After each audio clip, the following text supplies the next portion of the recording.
بالله من الشيطان الرجيم بسم الله الرحمن الرحيم يا أيها الذين آمنوا هل أدلكم على تجارة تنجيكم من عذاب أليم আল্লাহ পাক রব্বুল আলামিন পবিত্র কালামুল্লাহ শরীফের মধ্যে ঘোষণা করে দিয়ে বলেন, গোটা পৃথিবীর সমস্ত মানব এবং সমস্ত জিন জাতিকে আল্লাহ পাক উদ্দেশ্য করে বলছেন, মানুষেরা যুদ্ধ করে, মানুষেরা ঘর সংসার করে, মানুষেরা ব্যবসা বাণিজ্য করে, মানুষ জীবনের সমস্ত পরতে পরতে পরতে পরতে পদ্ধতি অবলম্বন করে। আল্লাহ পাক বলছেন, বান্দা আমি তোমাকে এখানে একটা বড় সুন্দর একটা শিক্ষা এবং সুন্দর একটা ব্যবসার কথা বলবো, যেই ব্যবসাটা তুমি দুনিয়ার কোনো মন্ত্রী মিনিস্টার, কোনো মেম্বার চেয়ারম্যান, কোনো এমপি সাহেবের সাথে করবা না, যেই ব্যবসাটা করবে আমি রব্বুল আলামিনের সাথে। যারা বলেন আল্লাহু আকবার। এই ব্যবসা আমাদের সাথে যিনি পার্টনার হতে চান তিনি আর কেউ না, তিনি হলেন আল্লাহু লা ইলাহা ইল্লা হুয়াল হাইয়ুল কাইয়্যুম। চিল্লায় বলেন আল্লাহু আকবার। এই ব্যবসার মালামাল পাহারা দেওয়ার জন্য কোনো সিসি ক্যামেরা লাগবে না, কারণ এমন একজন বন্ধু আমাদের সাথে ব্যবসার পার্টনার হতে চাইছেন, যেই ব্যবসার পার্টনার কখনোই ঘুমান না। আমি ঘুমাইতে পারি, আমি বাথরুমে যাইতে পারি, আমি ঘর সংসার করতে পারি, আমি ক্লান্ত এসে আমি ঘুমিয়ে যেতে পারি, কিন্তু এই পার্টনার নিজেই ঘোষণা করে দিয়েছেন, লা তাখুযুহু সিনাতু ওয়ালা নাওম। আল্লাহ পাক বলেন, আমি এমন এক পার্টনার, আমি এমন এক ব্যবসা তোমার সাথে সাথী হয়েছি যে আমার মালামাল কাউকে দেখে রাখা লাগবে না, আমি নিজেই সব সময় সেটাকে পাহারা দিব। সুবহানাল্লাহ বলেন। ভাইরা আমার, আজকে বাইতুন নাজাত জামে মসজিদ কমিটির উদ্যোগে 30শে নভেম্বর 2024 রোজ শনিবার বাদ আসর থেকে আজকের এই 10:30 পর্যন্ত সুন্দর আলোচনা হলো। আমার আগে বক্তব্য দিয়েছেন আলহাজ মাওলানা আব্দুল হাই সিদ্দিকী যশোরী সহ অন্যান্য ওলামা ইকরাম, আরো বক্তব্য দিয়েছেন হাফেজ মাওলানা নজরুল ইসলাম ভাই সহ সকলেই তো কোরআনের কথা বললেন। মজার ব্যাপার হলো, আমি যে কথাটুকু বলবো একটু খেয়াল করে শুনেন ভাইরে। আমি এখানে কোন রকম আমি বক্তব্যের আগে কাল বিলম্ব করব না, কথা বাড়াবো না, সোজাসুজি কোরআনের মধ্যে যাব, কারণ এখন তেল মারার সময় নাই, এখন এসেছে সময় কালিমার পতাকা বাংলার জমিনে উড্ডীন করা। আওয়াজ দিয়ে বলেন ঠিক না বেঠিক? এটা কি সত্য না মিথ্যা? এই সময়টা পাওয়ার পরেও যদি কেউ কাজে না লাগায়, আল্লাহর কসম করে বলি আর আগামী 100 বছরে ওই স্বপ্ন দেখতে পারবেন না। কথা কোন ঠিক না বেঠিক? এই যুবকরা, এখন সময় এসেছে আমার রসুল যেই কালিমা খচিত পতাকার জন্যে, আমার রসুলের সাহাবীরা যেই কালিমা খচিত পতাকার জন্যে আল্লাহর রাস্তায় জীবন দিয়েছেন, রক্ত দিয়েছেন, সম্পদ দিয়েছেন, সেই কালিমা খচিত পতাকার জন্য স্লোগান তুলবার সময় এসেছে। কথা বলেন ঠিক কিনা? আওয়াজ দিয়ে বলেন ঠিক না বেঠিক? অতএব আমাদের মতো যুবক ছিলেন আব্দুল্লাহ বিন রাহা, আমাদের মতো যুবক ছিলেন জাফর বিন আবি তালিব, আমাদের মতো যুবক ছিলেন হযরতে যায়েদ বিন হারিসা, আমাদের মতো যুবকরা ইসলামের জন্য সর্বপ্রথম ঈমান, ইসলাম আর ইহসানের জন্য জীবন বিলিয়ে দিয়েছেন। কথা বলেন ঠিক না বেঠিক? হযরতে আবু বকর যখন ইসলাম গ্রহণ করেছিলেন তখন ছিলেন ভরা টকবকে যুবক। হযরতে উসমান গনি জিন্নুরাইন যখন ইসলাম গ্রহণ করেছিলেন তখনও ছিলেন তিনি যুবক। হযরতে ওমরে ফারুক রাদিয়াল্লাহু তাআলা আনহুম যখন ইসলাম গ্রহণ করেছেন তখনও তিনি ছিলেন যুবক। হযরতে খাব্বাব ছিলেন যুবক, হযরতে খুবাইব ছিলেন যুবক, হযরতে হযরতে আব্দুর রহমান রাদিয়াল্লাহু তাআলা আনহু তিনিও ছিলেন যুবক। এইভাবে করে দেখা যাচ্ছে সাহাবায়ে কেরামের এক এক করে পরতে পরতে পরতে পরতে সকলেই ছিলেন যুবক। আর যুবকদের ইসলামের প্রতি, ইসলামের এই কোরআন, ইসলামের এই হাদিস সুন্নাহ যুবকদেরকে ইসলামের দিকে বেশি টেনেছে। সুবহানাল্লাহি বিহামদিহি। আর যুবকদের রক্তের বিনিময়ে ইসলাম বিজয় লাভ করেছে। আল্লাহু আকবার বলেন। ভাইরা, আল্লাহ তাআলা আমাদেরকে একটা ব্যবসা শিখাচ্ছেন, সেই ব্যবসাটা আমরা করব আল্লাহর সাথে। কথা বলেন ঠিক না বেঠিক? ব্যবসাটা করার জন্য প্রস্তুতি নিতে হবে। মাত্র 4টা জিনিস লাগবে। কয়টা জিনিস লাগবে? আরো জোরে বলেন, কয়টা জিনিস লাগবে? এক নম্বর হলো আল্লাহ পাক রব্বুল আলামিন বলছেন, ইয়া আইয়ুহাল্লাযীনা আমানু হাল আদুল্লুকুম আলা তিজারাতিন তুনজিকুম মিন আযাবিন আলীম। ইয়া আইয়ুহাল্লাযীনা আমানু, হে দুনিয়ার সমস্ত ঈমানদারেরা, হাল আদুল্লুকুম, আমি কি তোমাদেরকে ওই শিক্ষা দিব না? আমি কি তোমাদেরকে ওই বাণী করব না? আমি কি তোমাদেরকে ওই ব্যবসার কথা বলবো না? যেই ব্যবসা আল্লাহ নিজেই বলছেন, যেই ব্যবসা করলে প্রথম লাভ হলো, আল্লাহ নিজেই বলতেছেন তুনজিকুম, নাজাত দিয়ে দিবে, মুক্তি দিবে, কোনো পেরেশানি থাকবে না আখিরাতের পথে, মিন আযাবিন আলীম। আখিরাতে যে তোমাদের ভয় আছে জাহান্নামে, এই ভয় তোমাদের থাকবে না। সুবহানাল্লাহি ওয়া বিহামদিহি। তাহলে জাহান্নামে যদি ভয় না থাকে, তাহলে তার জন্য তো সব কিছু উন্মুক্ত। সুবহানাল্লাহি ওয়া বিহামদিহি। কথা বলেন ঠিক না বেঠিক? ভাইরা আমার, কোরআনুল কারীম কি সুন্দর করে বলছে সূরাতুস সাফ, আল্লাহ তাআলা বলছেন এই ব্যবসা করার জন্য 4টা জিনিস লাগবে। এক নম্বর হলো তুমিনুনা বিল্লাহি ওয়া রাসূলিহি, এক নম্বর হলো আল্লাহ এবং তার রাসূলের উপরে ঈমান আনতে হবে।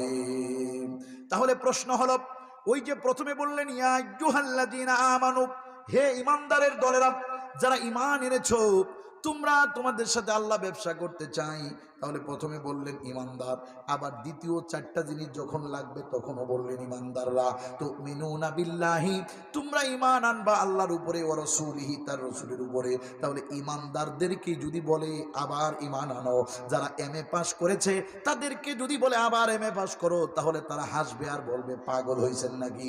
15টা বছর কষ্ট করে এত পরীক্ষা, এত ভাইবা দিয়া 15টা বছর পর এমএ পরীক্ষা দিয়ে সার্টিফিকেট পালাম, আর আবার এমএ পরীক্ষা দিতে বলছো। আল্লাহ পাক রব্বুল আলামিন বলছেন না না, তোমাদেরকে প্রথমে বলেছি যারা ঈমান ভিতরে এনেছো, তাসদিক বিল কলব ও ইকরার বিল লিসান, জবানে উচ্চারণ করেছ আর অন্তরে বিশ্বাস করেছ, কিন্তু আমলে পরিণত যারা করো নাই, এই মুমিনদেরকে বলতেছি, এই মুমিনদের বলছি, শুধু ঈমান মুখে আনলে চলবে না, ঈমান বুকের মধ্যে থাকলে চলবে না, ঈমান তোমাদেরকে দেখিয়ে দিতে হবে। ঈমান দেখাতে হলে ঈমানের শিক্ষা আমাদেরকে নিতে হবে, কেমন করে আল্লাহ এবং তার রাসূলের সাথে ঈমান আনতে হয়।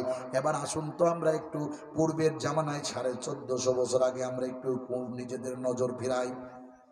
There is probably in the world no other book which has remained 14th century so pure taste. The Quran and Sunnah is the best and true speak. 1400 বছর, 1450 বছরের ভিতরে এই কোরআনের মতো চ্যালেঞ্জিং কিতাব আর কেউ দিতে পারে না। সুবহানাল্লাহ বলেন। হাদিসের মতো দি কোরআন এন্ড সুন্নাহ, সুন্নাহর ভিতরে এসেছে আল্লাহ নবীজি কারগুজারি শোনাইছেন, এবং স্পষ্ট জিহাদের ময়দানের একটা মজার একটা ঈমানদারদের ঘটনা শোনাই। আল্লাহ কোন ঈমানদারের কথা বললেন? এবার আসেন তো দেখি, আমরা সেই ঈমানদারদের কাছ থেকে ঈমান শিখব, আর এই ময়দানে আমরা ঈমানের একটা পরীক্ষা দিয়ে যাব। আজকে শুধু ওয়াজ শুনলে হবে না, গতানুগতিক ওয়াজ আজকে হবে না, আজকের বয়ানের মধ্যে আমাদের পরীক্ষা দিতে হবে। কথা বলেন ঠিক কিনা? পরীক্ষা দিতে রাজি আছেন তো ইনশাআল্লাহ? পরীক্ষা দেওয়ার জন্য যদি সম্পদ লাগে দিতে হবে, পরীক্ষা দেওয়ার জন্য যদি নিজের জীবন লাগে সেটাও দিতে হবে, নিজের কলিজার টুকরা সন্তান দিতে হয় তবুও দিতে হবে, তবু ঈমানের পরীক্ষায় বিজয় হতে হবে। কথা বলেন ঠিক কিনা? ভাইরা আমার, এবার দেখেন ঈমানের পরীক্ষা, কারা ঈমানদার ছিলেন, সেই ঈমানদারদের ঈমান কত মজবুত ছিল, আর পাল্লার উপরে যদি অর্জন করেন সেই ঈমানদারদের ঈমান কত ভারী ছিল, এটা এবার আপনাদেরকে বলবো। নবীজি মসজিদে নববীর ভিতরে, আল্লাহ পাক প্রায় আমাকে মসজিদে নববীতে ঘোরায়, মসজিদে নববীর মধ্যে আমি ঘুরতেছি, আর হঠাৎ করে মনে পড়ে গেল বিশ্বনবী মসজিদে নববীর ভিতরে ঘুরতে, বিশ্বনবী মসজিদে নববীর মধ্যে মেম্বারের উপরে বসা, হঠাৎ করে আল্লাহ নবী বললেন তোমাদেরকে একটা কঠিন যুদ্ধের সম্মুখীন হতে হবে। এই যুদ্ধে প্রথম যিনি সেনাপতি হবেন তিনি আর কেউ নন, আমার পালক পুত্র যায়েদ বিন হারিসা। কোথায় তুমি দাঁড়িয়ে যাও। হযরত যায়েদ বিন হারিসা দাঁড়িয়ে গেলেন। বিশ্বনবী বললেন এই যুদ্ধের দ্বিতীয় সেনাপতি। বলার সাথে সাথে প্রত্যেকটা সাহাবীর চোখ বড় হয়ে গেল। বলে কি? কারণ যুদ্ধে তো সেনাপতি একজন হয়, বিশ্ব নবী কেন দুইজন সেনাপতির কথা বলছেন? আল্লাহ নবী বললেন, জাফর বিন আবি তালিব কোথায় তুমি? ওই কন্যার থেকে একজন দাঁড়িয়ে গিয়ে বললেন, লাব্বাইক ইয়া রাসূলুল্লাহ। আল্লাহ নবী বললেন, তৃতীয় নম্বর সেনাপতি আল্লাহর হাবিব বলছেন, আব্দুল্লাহ বিন রওহা কোথায় তুমি? দাঁড়িয়ে যাও। আব্দুল্লাহ বিন রওহা দাঁড়িয়ে গেলেন। বিশ্ব নবী মুহাম্মদুর রাসূলুল্লাহ বললেন, তোমরা তিনজন যাও, তাড়াতাড়ি চলে যাও বাড়িতে। বিবি বাল বাচ্চার কাছ থেকে, পিতামাতার কাছ থেকে, আপন কাছের মানুষ, ঘরের মানুষদের কাছ থেকে বিদায় নিয়ে আসো। এই জিহাদের ময়দান অত্যন্ত বড় কঠিন হবে ইমানদারদের জন্য। তিনজন ছুটে যাচ্ছেন। ইতিমধ্যে একজন দাঁড়িয়ে থেকে বললেন, ইয়া রাসূলুল্লাহ, ইয়া হাবিবাল্লাহ, আমার আব্বা হলেন আপনি, আমার মা হলো আমার মা হযরতে আয়েশা সিদ্দিকা। ঘরের ভিতর থেকে আমার মা আমার খবর শুনে ফেলেছে। আমার বাবা যিনি ইসলামের জন্য, ইমানের জন্য, কোরআনের জন্য, আল্লাহর দ্বীন প্রতিষ্ঠা করার জন্য আমাকে জিহাদের ময়দানে রিক্রুট করেছেন, আমাকে জিহাদের ময়দানে, আমাকে আমার নবী, আমার কলিজার টুকরা পিতা, আমার আব্বাজান যিনি আমাকে জিহাদের ময়দানে সেনাপতি নিযুক্ত করেছেন, ওই মা কখনো শোনার পরে তার কাছ থেকে বিদায় নেওয়া লাগবে না। আমার দিল সাক্ষী দেয়, আমার মা আমাকে আগেই এই জিহাদের জন্য ছুটি দিয়ে দিয়েছে। হযরতে আব্দুল্লাহ বিন রওহা বাড়িতে ছুটে চললেন। হযরতে জাফর বিন আবি তালিব বাড়িতে ছুটে চললেন। হযরতে জাফর বিন আবি তালিব বাড়িতে যে তার নিজের সন্তান ছিল দুইজন, নিজের স্ত্রী ছিল ঘরের মধ্যে, ডেকে বললেন, স্ত্রী রে কোথায় তুমি? বেরিয়ে আসো। স্ত্রী ডেকে বললেন, স্বামী গো, ঘরের দরজা খোলা আছে, আপনি ভিতরে আসেন, দেখে যান আপনার সন্তানরা কি সুন্দর করে খেলছে। হযরতে জাফর বিন আবি তালিব বললেন, দেখো, দুনিয়ার কোনো মায়া দিয়ে আমাকে গ্রাস করো না, দুনিয়ার কোনো মায়া দিয়ে আমাকে টেনো না। আমাকে আমার রাসূলুল্লাহ জিহাদের জন্য তোমাদের কাছ থেকে ছুটি নিতে বলেছে। হযরতে জাফর বিন আবি তালিবের স্ত্রী কথা শোনার সাথে সাথে দুইটা সন্তানকে কোলের মধ্যে করে নিয়ে উঠানের উপরে আসলেন। আল্লাহর নবীর সাহাবী হযরতে জাফর বিন আবি তালিবের কোলের ভিতরে চড়িয়ে দিলেন, দিয়ে বললেন, ও আল্লাহর নবীর সাহাবী, শেষবারের মতো হলেও আমার সন্তান দুটিকে একটু আদর করে দিয়ে যান। জাফর বিন আবি তালিব বললেন, দুনিয়ার মায়া আমাকে গ্রাস করতেছে, তুমি আমার কোলে ওদেরকে চড়িয়ে দিও না, বরঞ্চ তোমাদের কাছ থেকে ছুটি নিতে বলেছেন, অনুমতি দাও, আমি জিহাদের ময়দানে চলে যাচ্ছি। স্ত্রী বললেন, আল্লাহ, আমি আমার আঁচল পেরে আমার স্বামীর জন্য দোয়া করলাম, আল্লাহ গো, আমার স্বামীকে তুমি জিহাদের ময়দানে, হে আল্লাহ, গাজী বানায়া যুদ্ধের ময়দানে থেকে আমাদের ঘরে ফেরত দিও। হযরতে জাফর বিন আবি তালিব নিজের তলোয়ারের উল্টা পিঠ দিয়া, হযরতে জাফর বিন আবি তালিব স্ত্রীর হাতের উপরে উল্টা পিঠ দিয়া মৃদু আঘাত করে গুতা দিতেছেন আর মারতেছেন আর বলতেছেন, তুমি আমার জন্য উল্টা দোয়া করো না, উল্টা দোয়া করো না, কারণ আল্লাহর কাছে তোমার উল্টা দোয়া কবুল হবে না।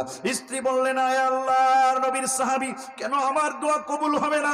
রাসূলুল্লাহর সাহাবী বললেন, কারণ হলো আমার আগে একজন সেনাপতি আছেন, হযরতে যায়েদ বিন হারিসা, আর দ্বিতীয় নম্বরে আমি জাফর বিন আবি তালিব, তৃতীয় নম্বরে আছে আব্দুল্লাহ বিন রওহা। এই যুদ্ধে একজন সেনাপতি হইলেই যথেষ্ট।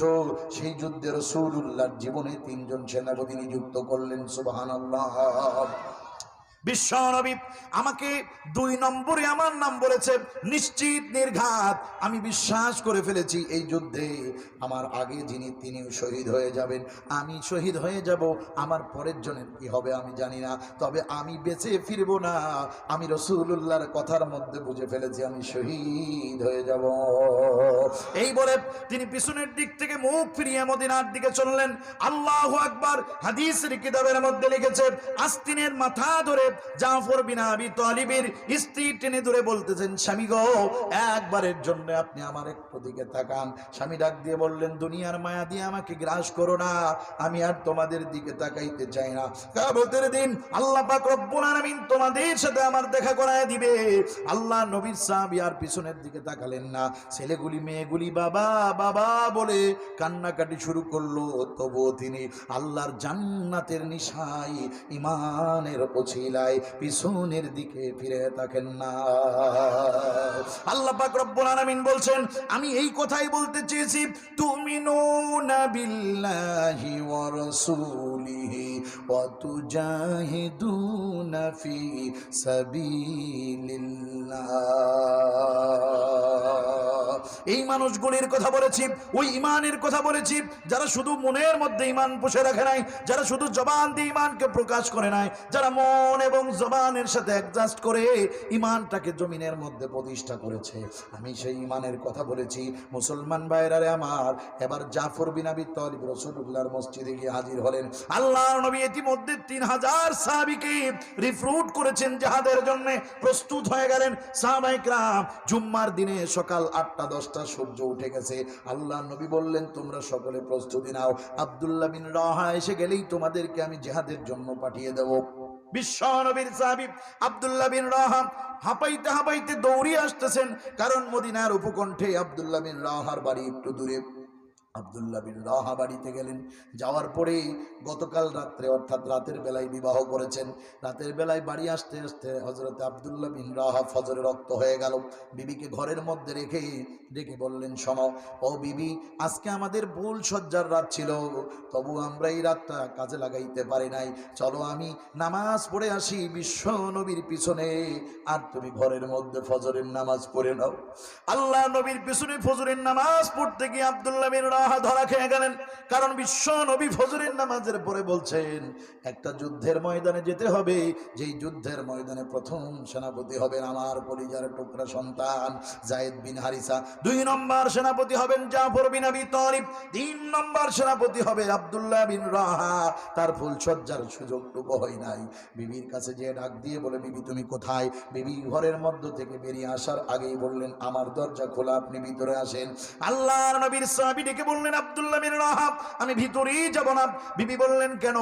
আপনার উপরে তো আর পর্দা ফরজ নাই, আপনার জন্য আমি ব্যবস্থা আল্লাহ আমাকে ফজায়েজ করেছেন, আপনি ভিতরে আসেন। বিবির দিকে তাকায় ডাক দিয়ে বলে, দেখো আমি তোমার সাথে ফুল সজ্জার সময়টুকু পেলাম না, ফজরের নামাজ আদায় করতে গিয়ে বিশ্ব নবী রাহমাতুল লিল আলামিন আমার জিহাদের ময়দানের একজন সেনাপতি ঘোষণা করে দিয়েছে।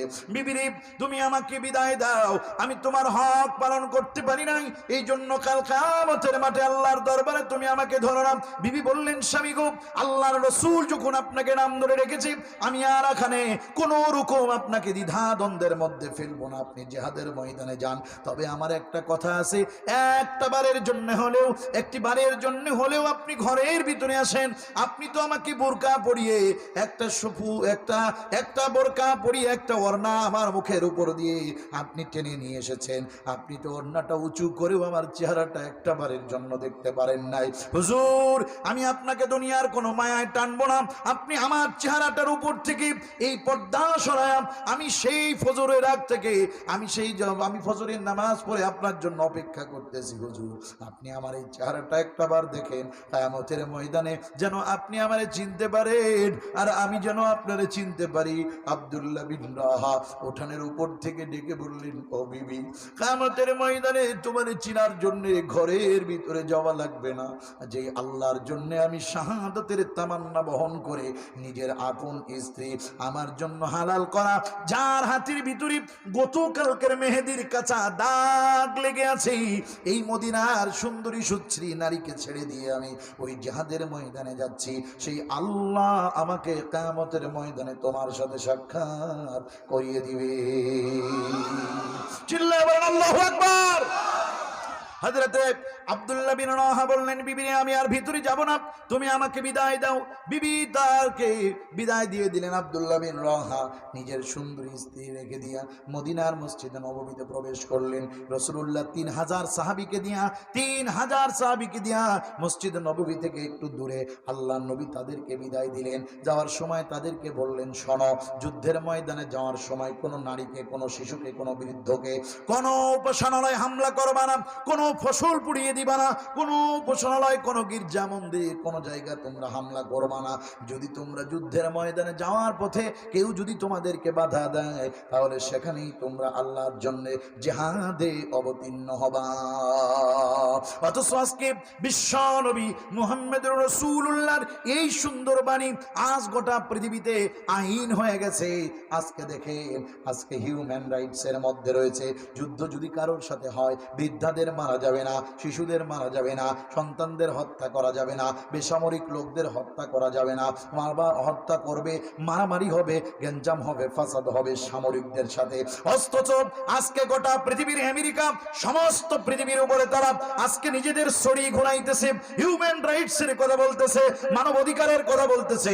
অথচ তার নাকের ডগার উপর থেকে ওই ফিলিস্তিনের ছোট্ট ছোট্ট শিশুদেরকে কিভাবে হত্যা করা হচ্ছে, ফিলিস্তিনের মসজিদগুলি গুড়িয়ে দিচ্ছে, ফিলিস্তিনের মা বোনদের স্তনগুলি কেটে নিয়ে ওরা ফুটবলের মতো খেলতেছে, ফিলিস্তিনের যুবকদেরকে ওরা কেমন করে মারতেছে, বেসামরিক মানুষদের লক্ষ লক্ষ মানুষ শহীদ হয়েছে, অথচ তাদের কোনো বিচার নাই। আর বাংলার জমিনে ইসকন নামক এক সন্ত্রাসী গোষ্ঠী আমার মসজিদগুলি হামলা করলো, আর তাদের কিছুই বলা হলো না। অথচ গোটা পৃথিবীতে তারা নিজেরাই বলল আমাদেরকেই মেরেছে, নাউজুবিল্লাহ বলে। মনে রাখো ইসকনের গোষ্ঠীরা, আমরা তোমাদের সাথে শত্রুতা করছি না, কিন্তু যখনই দেখবো আমার কোরআনের বিপক্ষে, আমার সুন্নাহর বিপক্ষে, আমার রাসূলের বিপক্ষে, আমার ঈমানের বিপক্ষে, আমার দেশের বিপক্ষে তোমাদের কোনো প্রোগ্রাম হচ্ছে, আমার যুবকরা ঘরে বসে থাকবে না। কথা বলেন ঠিক কিনা? আমার যুবকদেরকে ডাক দেওয়া লাগবে না। আমার যুবকরা দুই চোখ দিয়ে এখন সব কিছু দেখতেছে। আমার ইসলামের উপরে যদি কোনো আঘাত আনো, আমার কোরআনের উপরে যদি কোনো আঘাত আনো, আমার সুন্নাহর উপরে যদি কোনো আঘাত আনো, আমার রাসূলের ইজ্জত নিয়ে যদি কোনো সিনিমিনি খেলো, বাংলার যুবকরা আবার রাজপথে নেমে যাবে। লাগলে অর্থ দিবে, লাগলে সম্পদ দিবে, লাগলে জীবনটা দিয়ে দিবে। কথা বলেন ঠিক কিনা?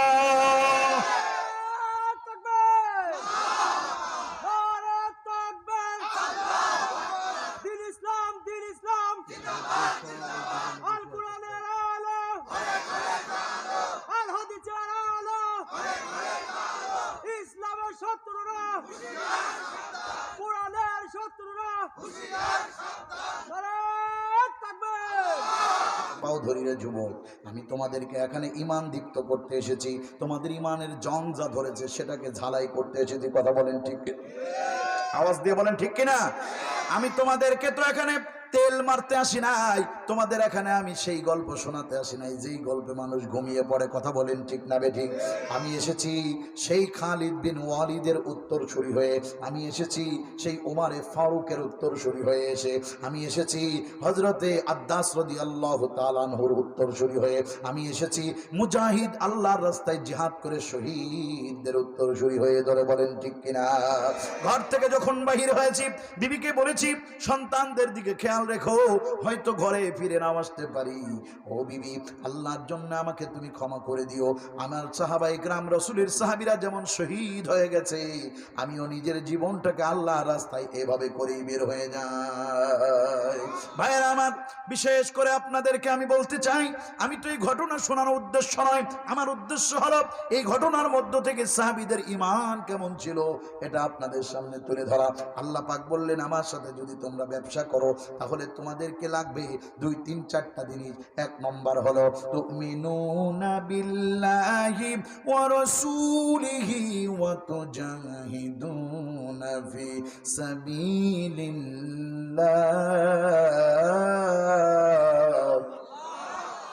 ফি সাবিলিল্লাহ।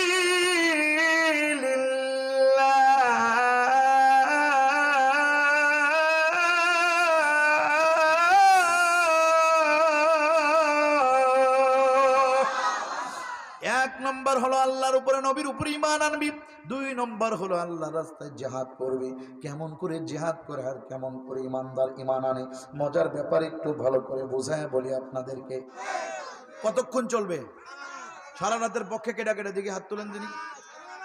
ফজর পড়বেন তো? আন্দাজে কয়েন না, জীবনের একটা ইতিহাস আছে। দিনাজপুরে মাহফিলে গেছি, চকচকের শেষ মাথা হুজুর, দিনাজপুর ফুলবাড়িয়া স্টেশন, ওই জায়গা থেকে 5 কিলোমিটার ভিতরে চকচকের শেষ মাথা। চকচকে নাম, এলাকার নাম, গ্রামের নাম চকচকের শেষ মাথা বললেই চিনবেন দিনাজপুরের লোক থাকলে, ফুলবাড়ি। তো এখন যে আমারে উঠাইছে 12টার সময়। কয়টা? প্রধান বক্তা যদি 12টায় উঠেতে মাহফিল শেষ হয় কয়টায়? আমি বললাম আল্লাহর কসম, আল্লাহি আজকে অনেক মানুষ ফজর কামাই করবে, এই জন্য আমার দোষ দিবেন না, কিয়ামতের দিন এই কমিটি দোষী হবে। এক পর্যায়ে যা মুখে তাই, কারণ পরের দিন ফজরের পরে আমাদের ট্রেন, এই জন্য আমরা যার যতগুলি ফোন আছে প্রত্যেকটা ফোনে অ্যালার্ম দিয়ে রাখছি। আমি যদি ফেল করি ও জানবে, ও ফেল করলে আরেকজন জানবে। কথা কোন ঠিক কিনা? তা আমরা ফজরের 20 মিনিট আগে অ্যালার্ম দিয়েছি, নামাজের আজানের আগে না। আমরা উঠে অজু করে মসজিদে যায় দেখি, আল্লাহর কসম আমি মিথ্যা বলছি না, যদি ওখানে লোক থাকে শুনবেন, আমরা যায় দেখি মসজিদ তালা মারা। আমি বলতেছি কি ব্যাপার, ফজর কি হয়ে গেল নাকি, কি ব্যাপার, কি ভালো করে দেখো তো। ওরা বলতে না হুজুর মসজিদে তালা মারা, আর ওই যে দেখেন টাইমের ঘড়ির মধ্যে লেখা রয়েছে ফজরের নামাজের এখনো 2 মিনিট বাকি আছে। তাই বললাম তাহলে তালা মারা কেন?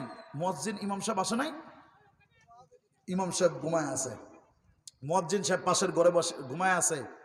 আমি ডেকে বললাম হুজুর তাড়াতাড়ি ওঠেন, নামাজের রক্ত শেষ হয়ে গেল, আজানের রক্ত তো আগেই শেষ হয়েছে। হুজুর তাড়াতাড়ি উঠছে। আমি আমার নিজের একজন লোককে বললাম আজান দাও। উনি আজান দিলেন, আমরা নিজেরা ইমামতি করলাম। উনি তাড়াহুড়ো করে পিছনে এসে মাসবুক হলেন, 2-1 রাকাত ফেল। কি বলেন, কথা কন না কেন? সারা রাতই হবে কিন্তু ফজর পড়তে হবে, কথা বলেন ঠিক কিনা? পারবেন তো ভাই? সারা রাত দরকার নাই, আজকের এই 30শে নভেম্বর পর্যন্তই শেষ করব। 31শে নভেম্বর বা 1 ডিসেম্বরে ঢুকবো না ইনশাল্লাহ, কথা বলেন ঠিক কিনা? তবে শর্ত একটাই, এই ইমানের ওয়াজ করতেছি কণ্ঠ খরচ করে, কষ্ট কইরা, গলার হরেন বাজায়া, এটা আন্দাজের জন্য না, এটা নামাজ কায়েম করার জন্যে, এটা যুবকদের ইমান দীপ্ত দাস্তান হওয়ার জন্যে, এটা ওই মেলার মাঠ ভেঙে মঞ্চের মধ্যে ঢোকানোর জন্য, কথা বলেন ঠিক কিনা? ভাইরা আমার, যে কথাগুলি বলছিলাম, বিশ্ব নবী মুহাম্মদুর রাসূলুল্লাহ সাল্লাল্লাহু আলাইহি ওয়াসাল্লাম তার সাহাবীরা যুদ্ধের ময়দানের জন্য প্রস্তুতি গ্রহণ করে ফেললেন। এক পর্যায়ে যুদ্ধের ময়দানে যখন প্রস্তুত গ্রহণ হয়ে গেল, আল্লাহর নবী হযরতে জাফর বিন আবি তালিব, হযরতে যায়েদ বিন হানিসা, হযরতে আব্দুল্লাহ বিন রাওয়াহাকে এমন একটা জায়গায় মদিনার উপকণ্ঠে যে তাদেরকে ছুটি দিয়ে দিলেন, বিদায় দিয়ে দিলেন। আর সমস্ত কথা ঘোষণা হয়ে গেল। তারা এখন চলতে লাগলেন, বললেন তোমরা ওয়াদিয়ে জিন এলাকার মধ্যে গিয়ে নামাজ আদায় করবা, জুম্মার নামাজ। আল্লাহর নবীর সাহাবীরা চলতে লাগলেন। এমন সময় পিছন থেকে একটা ঘোড়ার মোড় সাহাবীদের দিক থেকে ঘোড়ায় মদিনার দিক থেকে রওনা করলো। সবাই বলতে লাগলো কি ব্যাপার, আমাদের 3000-এর মধ্যে একজন চলে যায় কেন? একজন বললেন ওনার কাজে উনি যাচ্ছেন, চলো আমরা সামনের দিকে যাই। এই যে ব্যক্তি চলে যাচ্ছেন উনি আর কেউ নন, উনি হলেন আব্দুল্লাহ বিন রাওয়াহা। আল্লাহু আকবার বলেন। কেন যাচ্ছেন? এই আব্দুল্লাহ বিন রাওয়াহা কেন চলে আসতেছেন জানেন? আব্দুল্লাহ বিন রাওয়াহা মদিনার মসজিদে নববীর মধ্যে পাশে একটা গাছের সাথে ঘোড়াটারে বাঁধলেন, মসজিদে নববীর মধ্যে প্রবেশ করলেন। বিশ্ব নবী নববীর মধ্যে কি সুন্দর করে খুতবা দিতেছেন। আব্দুল্লাহ বিন রাওয়াহা মসজিদে নববীর ওই কোনায় একটু জায়গা পেয়েছেন, মাথাটারে নিচু করিয়া আমার নবীজির কলিজার টুকরা সাহাবী আস্তে আস্তে করে মনের ধ্যান করে, মনটা খেয়াল করে রসুলের খুতবা শুনতেছেন আর 2 চোখের পানি ছেড়ে দিয়ে কাঁদতেছেন। আল্লাহ গো, আজকে আমাকে এই জিহাদের ময়দানে আমাকে নেতৃত্ব দেওয়া হয়েছে, আমি 3 নম্বর, এই জিহাদের ময়দানে আমি 3 নম্বরে আছি। ওগো আল্লাহ, আমার আগে 2 জন আছে, জানি না আমি শহীদ হয়ে যাব কিনা।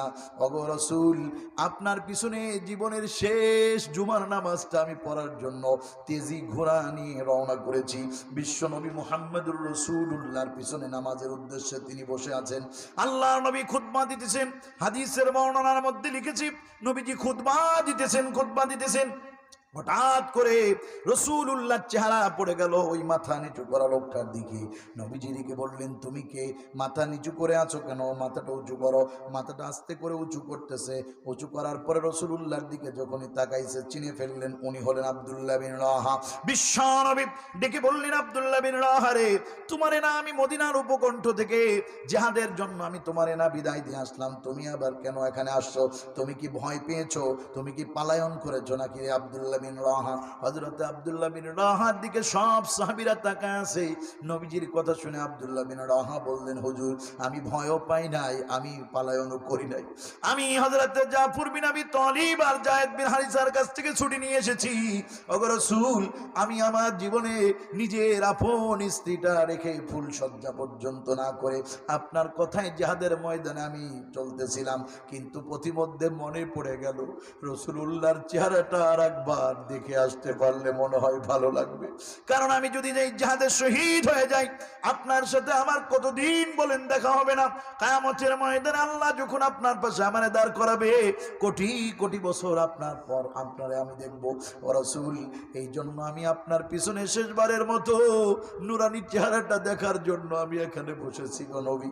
আল্লাহর নবী বললেন, আব্দুল্লাহ বিন রাহা, যদি তুমি এখানে বসেই থাকো, মনে রেখো তোমার অন্তরে আমার মহাব্বত আর প্রেম আছে।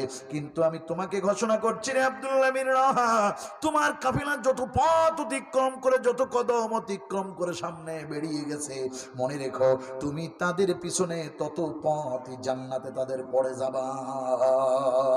আর তোমার জন্য এখন সুযোগ হলো, আমার পিছনে নামাজ না পড়ে তুমি এখনই ঘোড়ার উপরে সওয়ার হয়ে তাদের সাথে হও, কারণ তুমি তো জান্নাতের দিকে এগিয়ে যাচ্ছ। চিল্লায়ে বলেন আল্লাহু আকবার। হযরত আব্দুল্লাহ বিন রাহা আর কাল বিলম্ব করলেন না, নিজের ঘোড়ার উপরে সওয়ার হয়ে চাবুক মারলেন। ঘোড়াটা পাগলের মতো দৌড়াতে লাগলো। কিছুক্ষণের মধ্যেই তাদের যে রওনা করা কাফেলার সাথ ধরলেন। সাথীরা বললেন, কি ব্যাপার, ফিরে এলে যে? এখনো তো নামাজের ওয়াক্ত হয়নি, নামাজের ওয়াক্ত শেষ হয় নাই। ডেকে বললেন, আমি আমার রাসূলের মুখে শুনেছি তোমাদের ছেড়ে আমি একা একা রাখবো না, কারণ তোমরা যে কয় কদম পা আগিয়ে যাবা, আল্লাহর নবী বলেছেন আমি সেই কয় কদম জান্নাতে পিছনে তোমাদের যাব। আর আমি জান্নাতে পিছনে যেতে চাই না, অতএব তোমাদের সাথে লড়তে চাই। বিশ্ব নবীর সাহাবীরা মুতার প্রান্তরে পৌঁছে গেলেন।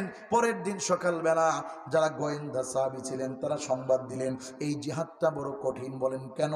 কয় আমরা হলাম মুসলমান 3000, আর আমাদের বিপক্ষে বিশাল মাঠের ভিতরে 1 লক্ষ সৈন্যবাহিনী, 1 লক্ষ রোমান সৈন্য, 1 লক্ষ রোমান সৈন্য নিয়ে তারও বেশি সমস্ত সজ্জায় এসে তারা জিহাদের ময়দানে দাঁড়িয়েছে মুসলমানদের বিপক্ষে। বললেন যে যুদ্ধ হবে কি হবে না, করবেন কি না করবেন। যারা 3 জন আছেন আমির, তারা বলেন কি করবেন। 3 জন আমিরের কথা শুনে অনেকেই বলে ফেললেন, এই জিহাদে মনে হয় আমাদের যুদ্ধ করা ঠিক হবে না, কারণ 1 লক্ষের বিপক্ষে 3000 কেমন করে লড়াই করবে, এটা হয় না। একজনের বিপক্ষে অনেক লোক পড়তেছে, আমাদেরকে কচু কাটা করে ফেলবে। হযরতে জাফর বিন আবি তালিব দাঁড়িয়ে যেয়ে বললেন, শোনো, আল্লাহ বলেছেন তুমিনুনা বিল্লাহি ওয়া রাসূলিহি ওয়া তুজাহিদুনা ফি সাবিলিল্লাহি আমওয়াত বাল আহইয়াউ। আল্লাহ পাক রব্বুল আলামিন ডাক দিয়ে বলতেছেন, আল্লাহ নিজের ভাষায় আল্লাহ পাক রব্বুল আলামিন বলতেছেন, আল্লাহ নিজের ভাষায়, কোরআনের ভাষায় আল্লাহ বলতেছেন যে তুমিনুনা বিল্লাহ, তোমরা ঈমান আনবে আমার আল্লাহর উপরে, নবীর উপরে, এবং আল্লাহর রাস্তায় জিহাদ করবি। আর এই জিহাদের ময়দানে আল্লাহর রাস্তায় কেমন করে জিহাদ করবে। অতএব আমি এই জিহাদের ময়দানে এসেছি ঈমান নিয়া, আমার নিজের বিবিকে ছেড়ে দিয়ে এসেছি। হযরত আব্দুল্লাহ বিন রাহা বললেন, আমার ঘরে আমি ফুল সজ্জা পর্যন্ত করি না এই জান্নাতের সুঘ্রাণের জন্য। আর হযরত জাফর বিন আবি তালিব বলছেন, আমার সন্তানদেরকে আমি কোলে চড়ায় নাই, আমার বিবির কথা আমি শুনি নাই, শুধু দাওয়াতটা পৌঁছে দিয়েছি, অনুমতিটা নিয়েছি। হযরতে আব্দুল্লাহ বিন রাহা, হযরতে জাফর বিন আবি তালিব, হযরতে যায়েদ বিন হারিসা ডেকে ডেকে বললেন, ওগো আমার সাথীরা, আমি বলতেছি আমার বাবা মা কারোর কাছ থেকে আমি অনুমতি নেওয়া লাগে নাই, তারা নিজেরাই অনুমতি দিয়েছে। অতএব আমার নাকে আমি জান্নাতের গন্ধ পেতেছি। তোমরা আমার সাথে থাকলে আমি তোমাদের সাথে করে নিয়ে এই জিহাদের ময়দানে লড়াই করব। কে বাঁচলো, কে মরলো, কে গাজী হলো, কে শহীদ হলো, এটা দেখার বড় কিছু নয়, জিহাদ করাটাই বড় কিছু। অতএব তোমরা যদি আমার সাথে থাকো আলহামদুলিল্লাহ, আর যদি না থাকো আমি একাই জাফর বিন আবি তালিব আল্লাহর রাস্তায় জিহাদ করব। এই বলে তিনি হাতটা উত্তোলন করলেন। কারা কারা আমার সাথে আছো?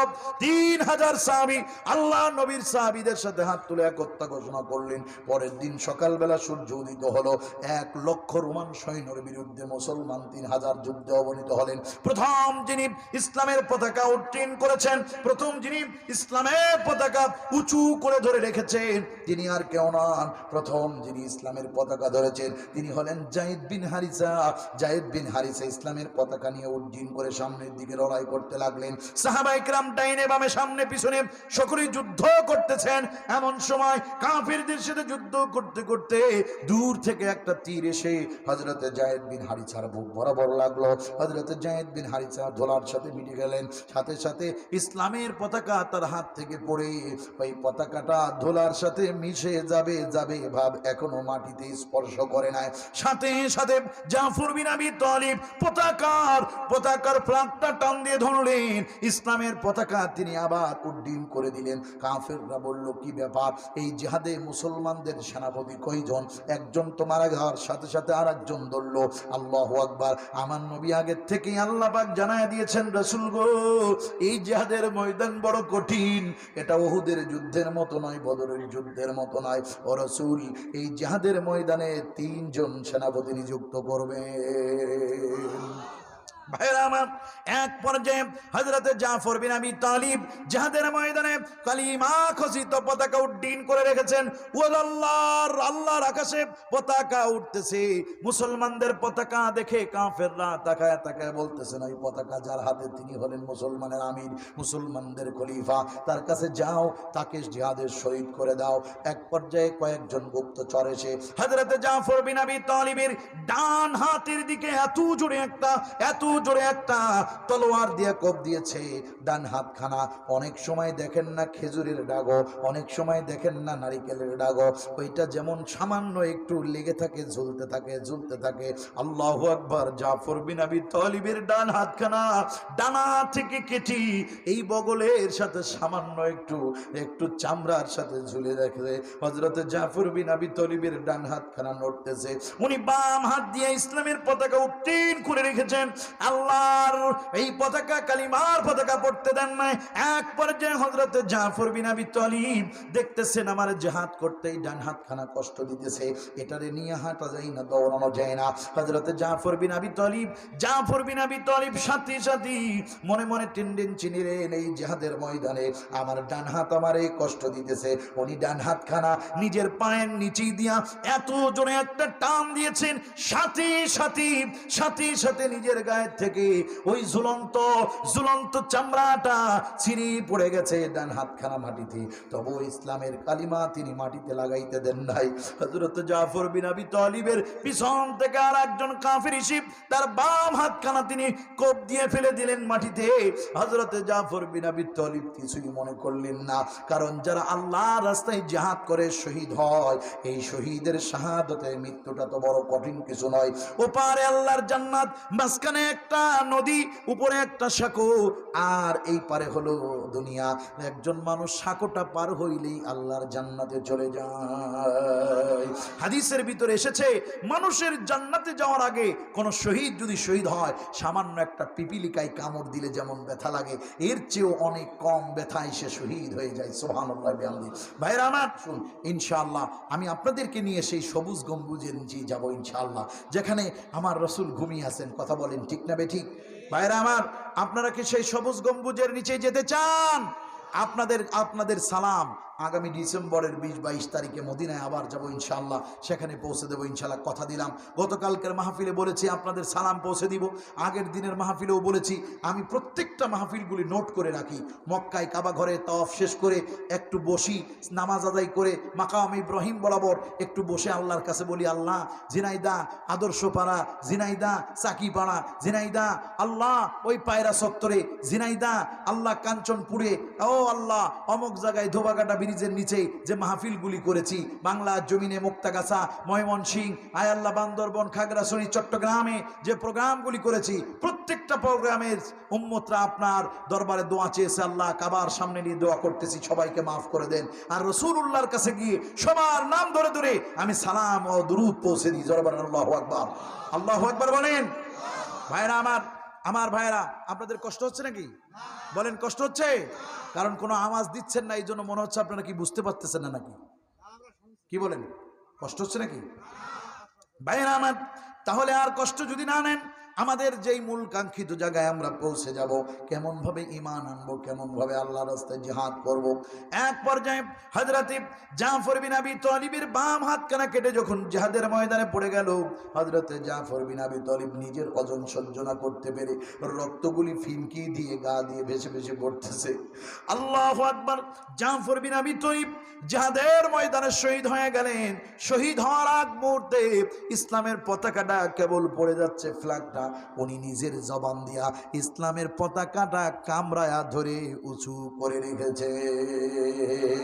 পিছন থেকে আব্দুল্লাহ বিন রাহাব দূর থেকে তাকিয়ে দেখলেন মুসলমানদের খলিফা, দ্বিতীয় সেনাপতি, তিনি জমিনের মধ্যে গড়াগড়ি খাচ্ছেন আর ইসলামের পতাকাটা তিনি মুখ দিয়ে আঁকড়ে ধরে রেখেছেন। জাফর বিন আবী তালিবের কাছে এসে তার মুখ থেকে পতাকাটা উড্ডীন করলেন। জাফর বিন আবী তালিব একটা মিষ্টি হাসি দিলেন। হযরতে আব্দুল্লাহ বিন রাহাকে জবান দিয়ে বললেন, ভাইরি, আমি জান্নাতের ঘ্রাণ পেতেছি, তুমি আল্লাহর রাস্তায় লড়ে যাও যতক্ষণ না ঈমান আর শহীদ হয়ে যাও। হযরতে আব্দুল্লাহ বিন রাহাব আল্লাহর রাস্তায় জিহাদ শুরু করে দিলেন। যুদ্ধের ময়দানে 3000 সৈন্যবাহিনীর ভিতরে মুসলিমদের অনেকেই শহীদ হয়ে গেল ইতিমধ্যে, কারণ 2 জন সেনাপতি মারা গেছে। অনেকেই শহীদ হয়ে গেছেন, কাফেরদের মধ্যে অনেকেই শহীদ হয়ে গেল, অনেকেই মারা গেল, জাহান্নামে চলে গেল। মুসলমানদের দ্বিতীয় সেনাপতি ইসলামের পতাকা উড্ডীন করে রেখেছেন। হঠাৎ করে পিছন দিক থেকে কাফেররা ঘেরাও করে এনে হযরত আব্দুল্লাহ বিন রাওয়াহাকে শহীদ করে দিলেন। ইসলামের পতাকাটা জমিনের মধ্যে পড়েই গেল। এখন কে ইসলামের জন্য সেনাপতি হবে? মুসলমানদের মনক্ষুণ্ণ হয়ে গেল, কারণ যেই যুদ্ধে সেনাপতি নাই সেই যুদ্ধে কি করে জিহাদ করা যায়। হঠাৎ করে আকাশ থেকে ফয়সালা হলো, একজন যুবক, নওজোয়ান, তোমাদের মতোই যুবক, যার বয়স 22 থেকে 25, শরীরের মধ্যে টকবুকে রক্ত, যেই রক্তটুকু দিয়েছেন আল্লাহ, আর আল্লাহর জন্য যেই রক্তটুকু তিনি খরচ করার জন্য সদা সর্বদা নিজে নিয়োজিত থাকতেন, প্রস্তুত থাকতেন, নির্ভীক অকুণ্ঠ চিত্তে লিল্লাহে তাকবীরের ধ্বনি দিয়া একজন যুবক, যার নাম ছিল খালিদ বিন ওয়ালিদ, পিছন থেকে এসে ইসলামের পতাকাটা উড্ডীন করে দিয়া বললেন, কে আসো নওজোয়ান? আমি সামনে গিয়ে গেলাম, তোমরা আসো, আল্লাহ পাক চাহে তো এই যুদ্ধে মুসলমানদের বিজয় দিয়ে দিবে। হযরতে খালিদ বিন ওয়ালিদের হাতে পতাকা দেখে সাহাবীদের নব উদ্যমে ঈমান ফিরে এলো। তারা আবার জিহাদের ময়দানে যুদ্ধ করতে লাগলেন। আল্লাহু আকবার, আল্লাহু আকবার। তাদের তলোয়ারের ধার বেড়ে গেল, তাদের ঈমানের জজবা বেড়ে গেল। তারা 3000 সাহাবীর মধ্যে মাত্র কিছু সাহাবী শহীদ হয়ে গেছেন, আর বাকি সাহাবীরা 1 লক্ষের বিপক্ষে ঈমান দীপ্ত জিহাদ করতে লাগলেন। যুদ্ধের ময়দানে এত জিহাদের স্পৃহা বেড়ে গেল, স্পিরিট বেড়ে গেল, কাফেররা দিক বিদিক ছুটতে লাগলো। মুসলমানদের অবস্থা এত ভালো হয়ে গেল, 1 লক্ষর মধ্যে অনেকেই মারা গেল, আর বাকিরা পলায়ন করলো। ওই যুদ্ধে আল্লাহ পাক আমাদের মাইনরিটি, আমরা ছিলাম সংখ্যালঘু, আর ওরা ছিল মেজরিটি, ওরা ছিল সংখ্যাগরিষ্ঠ, তবু আল্লাহ পাক রব্বুল আলামিন মাইনরিটিদেরকে বিজয় দিয়ে দিলেন। আমরা সারা জীবন মাইনরিটি, আমরা মেজরিটি নই, আর মাইনরিটিদেরকে, এই সংখ্যালঘুদেরকে আল্লাহ পাক রব্বুল আলামিন বিজয় দিয়েছেন। কথা বলেন ঠিক কিনা? আমাদের কোনো প্রশিক্ষণ লাগবে না, আমাদের হাতে অস্ত্র লাগবে না, আমাদের বুটে বুলেট লাগবে না, স্টেইন গান লাগবে না, আমাদের মেশিন গান লাগবে না, আমাদের পিস্তল লাগবে না। আমাদের মধ্যে একটাই অস্ত্র আছে, সেটা হলো লা ইলাহা ইল্লাল্লাহ। যারা বলেন ঠিক কিনা? এই অস্ত্র এত দামি, এত ধারালো, এত স্পিড, লক্ষ লক্ষ কাফেরদের সামনে 3000 যখন এই তাকবীরের ধ্বনি দিয়েছে, লক্ষ লক্ষ কাফেরদের কানের ভিতরে আওয়াজ ইকোর মতো বাড়ি খাইছে। তারা ভাবছে এখানে মনে হয় কোটি কোটি মুসলমান হাজির হয়ে গেছে। কথা বলেন ঠিক কিনা? সেই ইমানদাররা কি এখন বেঁচে আছে?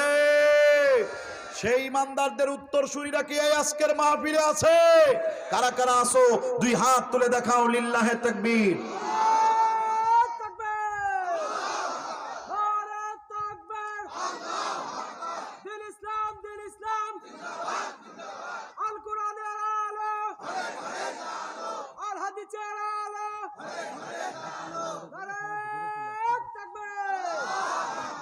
আলহামদুলিল্লাহ, আলহামদুলিল্লাহ বলেন।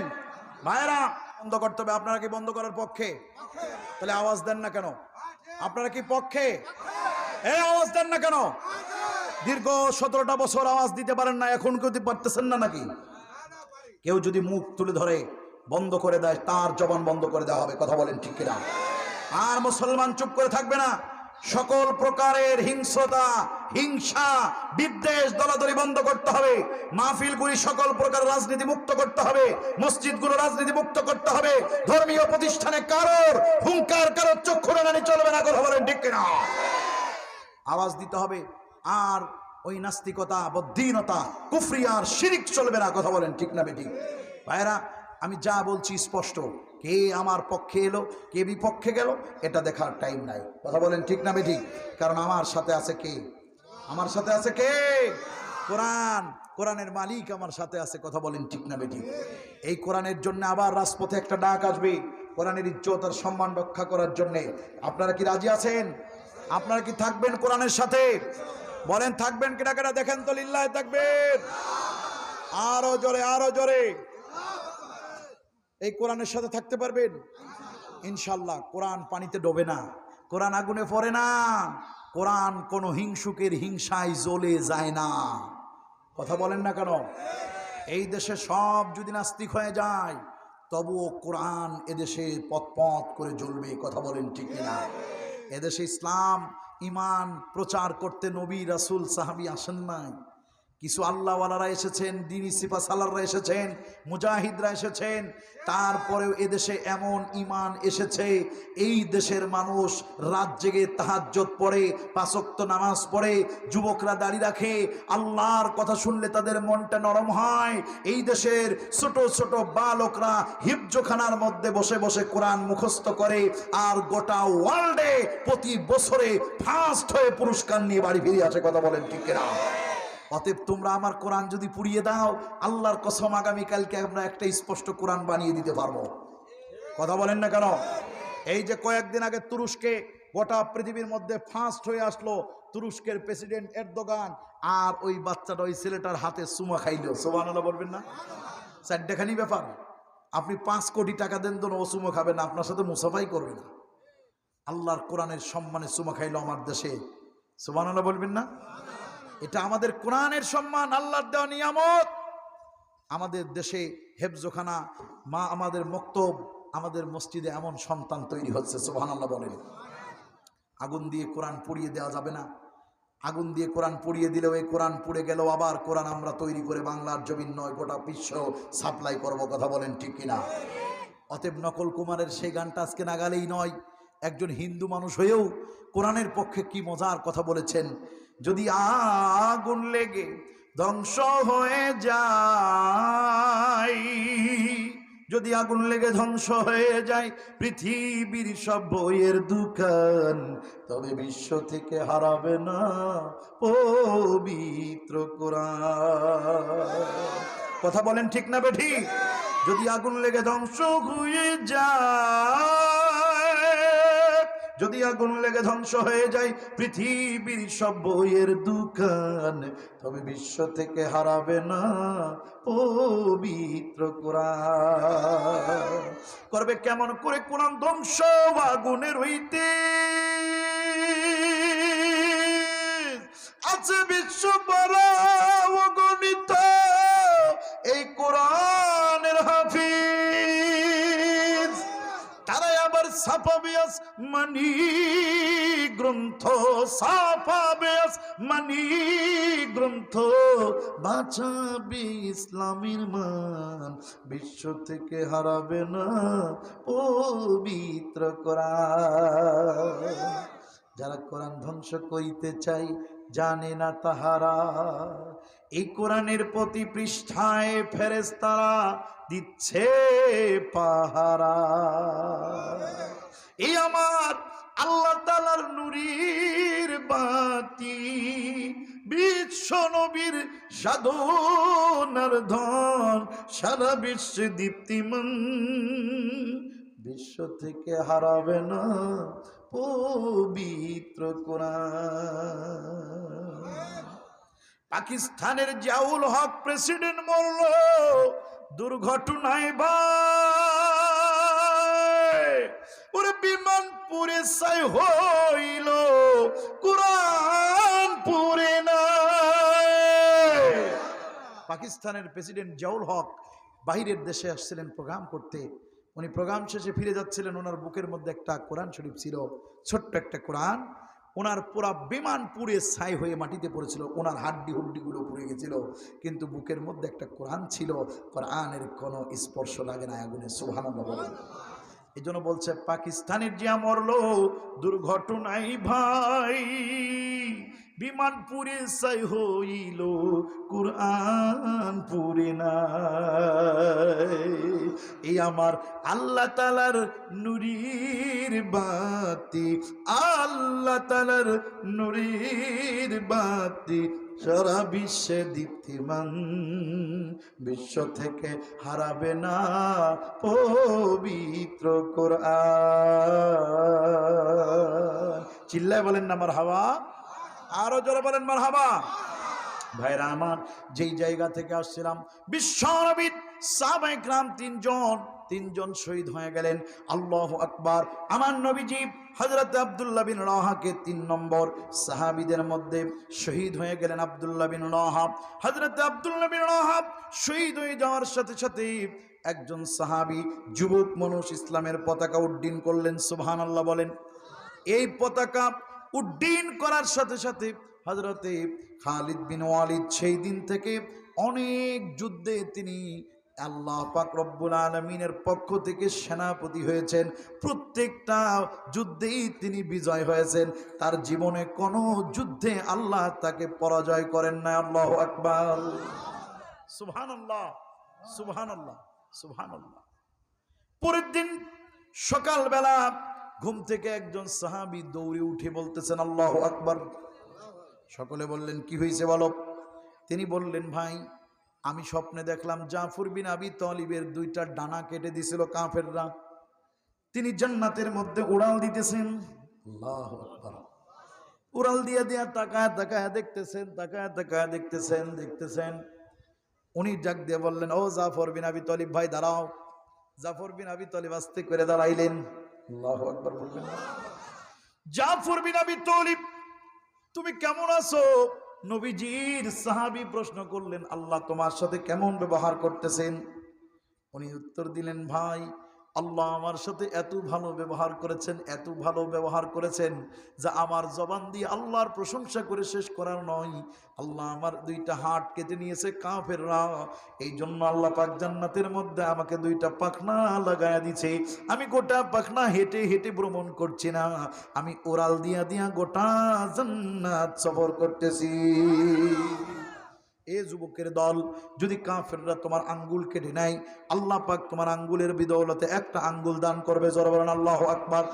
যদি কাফেররা তোমার হাত কেটে নেয়, আল্লাহ পাক তোমাকে জান্নাতের মধ্যে একটা ডানা দিয়ে দিবেন। জোরে বলেন আল্লাহু আকবার। যদি কাফেররা তোমার পা কেটে নেয়, আল্লাহু আকবার, আল্লাহ পাক তোমাকে জান্নাতের মধ্যে একটা পা দিয়ে দিবেন। মনে রাখতে হবে, এই জীবন তো আমার না, এই সংসার তো আমার না, এই ইজ্জত তো আমার না, এই রক্ত তো আমার না, এই চোখের পাওয়ার তো আমার দেওয়া না, এই কানের শ্রবণ শক্তি তো আমার না, এই মাথার মগজের বুদ্ধি আমার না, এই পেটের হজম শক্তি আমার দেওয়া না। এই যা কিছু আমার মধ্যে দেখতে পাও, তোমার মধ্যে দেখতে পাও, আমার মধ্যে দেখতে পাই, আপনার মধ্যে আপনি দেখতে পান, এই সব কিছু আমার আল্লাহর দেওয়া।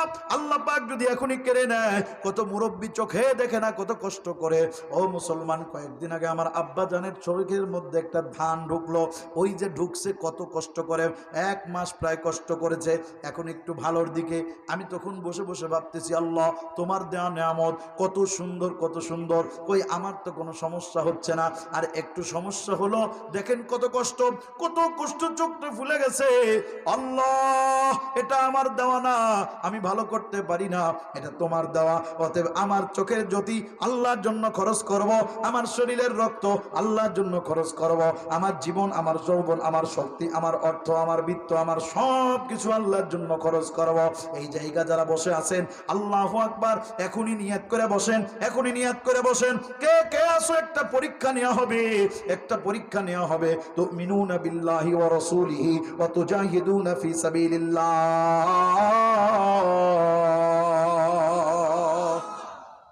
পরীক্ষা দিতে রাজি আছেন? পরীক্ষা দিতে রাজি আছেন? আছেন? বলেন বলেন বলেন। কারা কারা রাজি আছেন একটা পরীক্ষা? ভাই টাকা পয়সা লাগবে না, শুধু জবানের একটু কথা লাগবে। কথা বলা যাবে না? কথা কয় না, কথা বলা যাবে না? আমি তো বলেই দিছি টাকা লাগবে না এই পরীক্ষা দিতে, শুধু জবানের কথা লাগবে, অন্তরের একটা ভালোবাসা লাগবে। দুটো জিনিস জবান দিয়ে উচ্চারণ করবেন, অন্তর দিয়ে ভালোবাসা দিবেন, দুইটা জিনিস লাগবে। মা বোনরাও রেডি হও, ও বাজানরা রেডি হন, আপনারা রেডি হন, পরীক্ষা দিতে হবে। শুধু পড়লে হবে না, কেমন পড়লেন মূল্যায়ন করার জন্য পরীক্ষা লাগবে। কথা বলেন ঠিক কিনা? এই পরীক্ষা শুধু সাররা বের করে নাই, এটা আমার আল্লাহ পরীক্ষা নিয়েছেন। গোটা পৃথিবীর সমস্ত প্রথম মানুষদের মধ্য থেকে এই পর্যন্ত গোটা নবীদেরকে, গোটা সাহাবীদেরকে, গোটা উম্মতদেরকে আল্লাহ পরীক্ষা নিয়েছেন। পদে পদে পদে পদে থেকে থেকে থেকে থেকে পড়তে পড়তে পড়তে পড়তে এক একটা অবস্থানে অবস্থানে একের পর এক পরীক্ষা নিয়েছেন। যারা বলেন ঠিক কিনা? এ যুবক, ও বৃদ্ধ বাচ্চা, যারা কারা কারা পরীক্ষা দিতে রাজি আছেন দুই হাত তুলে দেখান। লিল্লাহে তাকবীর, আল্লাহু আকবার বলেন, আল্লাহু আকবার। এই জায়গা পরীক্ষার এক নম্বর পরীক্ষা আমার নবীকে নিয়ে হবে। বলেন তো দেখি কারা কারা আমার রাসূলকে ভালোবাসেন? হাত তুলে দেখান। লিল্লাহে তাকবীর। এই হাতটা যেন বেঁকা না থাকে। নবীরে ভালোবাসার কথা কইছে, আমি কিন্তু নেমে আসবো এক্ষুনি, এখনই নেমে আসবো। কিন্তু রাসূলকে ভালোবাসার কথা কইছে, আর এদিকে হাত টানটানি না করি এরকম বেহা করি হয়েছে, তার মানে ইয়ার কি মারা কথা নাকি? হাত একদম টান টান করতে হবে। কথা বলেন না কেন? এই একজনের হাত যেন বাঁকা না থাকে। দেখেন তো আশপাশে তোলে নাই কিনা? কে তোলে নাই? ডানি ভাই তাকান। আর এই মাহফিলে ওয়াজ চলতে, লিল্লাহে তাকবীর, লিল্লাহে তাকবীর।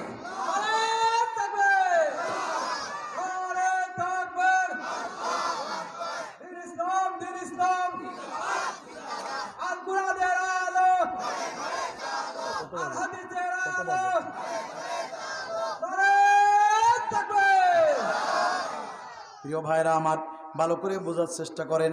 এখন একটা প্রমাণ নিব। দেখেন, হাত, জবান, চক্ষু, কর্ণ, নাসিকা, জিহ্বা, ত্বক, পঞ্চ ইন্দ্রিয় একদম সজাগ রাইখা পরীক্ষাটা দেন। পরীক্ষায় যারা পাস হবে, আল্লাহু আকবার, মদিনার নবী তাকায়া তাকায়া দেখতেছেন। আল্লাহু আকবার, ফেরেশতারা আপনাদের নামে রেকর্ড করতেছেন। প্রত্যেকের নামে একটা করে রেকর্ড, প্রত্যেকের নামে একটা করে রেকর্ড। ফেলে দিয়ে নতুনটা, প্রত্যেকের নামে একটা করে রেকর্ড। এই জায়গা দেখেন, তাকায় দেখেন, আমাদের একজন ভাই মুসলমান হয়েছেন। যারা বলেন আল্লাহু আকবার, আরো জোরে, আরো জোরে। এই যে তিনি কোর্টের মধ্যে এফিডেভিট করেছেন, এটাও হলো একটা রেকর্ড। কথা বলেন ঠিক না বেঠিক? এইটা কেউ যদি বলে তুমি মুসলমান, বিশ্বাস করবো কি করে, তাহলে উনি এটা বের করে দিবেন। এটা হলো ওনার একটা রেকর্ড, একটা দলিল, একটা প্রমাণ। কথা বলেন ঠিক না বেঠিক? এ মুসলমান, এখন একটা প্রমাণ দাও। আল্লাহর ফেরেশতারা রেকর্ড করতেছেন, আমার নবীজির রওজা পাকে তোমাদের এই প্রমাণটা যাবে, এক্ষুনি যাবে, এক্ষুনি যাবে। এই যে ঝিনাইদহ, ঝিনাইদহ শহরের প্রাণ কেন্দ্রে এই রেকর্ডটা হচ্ছে, আমার রসুলের রওজা পাকে এখনই যাবে। হুজুর, মাহফুজ হুজুর বয়ান করতেছে, মঞ্চের মধ্যে আলেম ওলামারা বসা, আর আশপাশে অনেকে দাঁড়িয়ে বসে আছে, আর অনেক মানুষগুলো মঞ্চের মধ্যে, ময়দানের মধ্যে বসে বসে হাত তুলে বলছে, নবীকে আমরা ভালোবাসি। ধরে বলেন ঠিক কিনা? এ নবীরে ভালোবাসেন? ভালো করে বলেন, জোরে বলেন, জোরে বলেন। নবীরে ভালোবাসেন? এই নবীর ভালোবাসতে যায় যদি কেউ আপনারা বলে বাধা দেয়, না ভালোবাসা যাবে না, থেমে যাবেন? কথা কয় না? কারণ কবরে কেউ আপনার আপন না, কবরে আপন আপনার আল্লাহ, কবরে আপনার আপনার আপন কুরআন, কবরে আপন নবী রাসূলুল্লাহ, আর কেউ আপন না। কথা কোন ঠিক না বেঠিক? তাহলে প্রমাণটা হয়ে যাক। এ যুবক, এই যে ঝিনাইদহ শহরের যুবকরা হঠাৎ করে যদি শুনে থাকেন আমার নবীজি খুলনা শহরে হাদিস পার্কে আসতেছে কালকে, বলেন তো দেখি যাবে কেডা কেডা? হাত তুলে দেখাও, প্রমাণ হচ্ছে কিন্তু। যাবেন তো ইনশাল্লাহ? যাবেন? যাবেন না? নবী আইছে। আর আমি যদি এখন শুনি আমার ভাই যদি এখনই আমার কানের ভিতরে দেয়, হুজুর রাসূলুল্লাহ হাদিস পার্কে আসতেছে, যাবেন, আমি এক্ষুনি তুই দৌড় দেবো। নবী আসতেছে আর আমি ওয়াজ করবো নাকি বেটা? কথা কন না গায়ে? হ্যাঁ, এটাই ভালোবাসা। এবার আসেন, পরীক্ষা হবে, পরীক্ষা হবে। এই যারা দাঁড়ায় আছো তোমরা পরীক্ষা দিবা। হ্যাঁ, তোমরা পরীক্ষা দেবা। গেটে যারা আসো পরীক্ষা দিতে হবে কিন্তু। ওর দিক তাক আসছো কে? পরীক্ষা দেবেন তো? দেখে হাত তুলো তো। তো ওই জায়গায় দাঁড়ায় হাত তুলতে ভিতরে আসে না। তারপরে কি করবো রে, আমি তোকে তো পরীক্ষায় ফেল করা দেবো। ভিতরে আয় বাজান, ভিতরে আয়। আল্লাহর বান্দারা পরীক্ষা দেন। নবী যদি আসে ওই জায়গা আমরা যদি শুনি কথার কথা যাব না?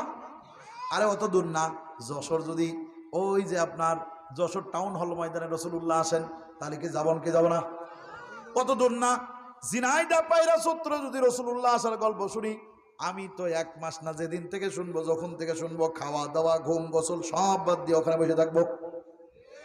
আল্লাহর এক বান্দা সাইদি সাহেব রহমাতুল্লাহ আলাইহির ব্যাপারে আমার নিজের কানে বলছে, কিছুদিন আগে মাহফিল করতে গেলাম, সাইদি সাহেবের কবরের সামনে দাঁড়াইছি, মন্তরটা কান্না শুরু করলো হু হু করে।